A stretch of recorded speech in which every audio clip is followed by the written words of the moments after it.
রোববার রাশিয়ার ঐতিহ্যবাহী নৌবাহিনী দিবসের কুচকাওয়াজ বাতিলের ঘোষণা দেয় ক্রেমলিন। বার্ষিক এ সামরিক আয়োজন দীর্ঘদিন ধরে হয়ে আসলেও এবার নিরাপত্তার কারণে অনুষ্ঠান বাতিল করা হয়েছে বলে জানান ক্রেমলিন মুখপাত্র দিমিত্রি পেসকভ। তিনি বলেন, সাম্প্রতিক পরিস্থিতিতে নিরাপত্তার বিষয়কেই সর্বোচ্চ গুরুত্ব দিচ্ছেন তারা।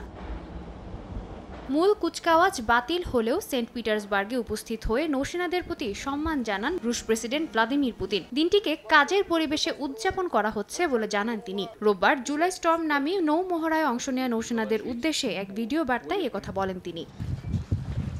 এদিকে চলতি মাসের 23 তারিখে শুরু হয় জুলাই স্টর্ম নামের বৃহৎ নৌ মহড়া। শুরু হয়েছে আর্কটিক, কাস্পিয়ান, বাল্টিক ও প্রশান্ত মহাসাগরে, যেখানে অংশ নিয়েছে 1.5 শতাধিক যুদ্ধজাহাজ ও 15,000-এর বেশি সেনা। পুতিন জানান, এই নৌ মহড়ার মূল লক্ষ্য রাশিয়ার সার্বভৌমত্ব ও জাতীয় স্বার্থ রক্ষা করা।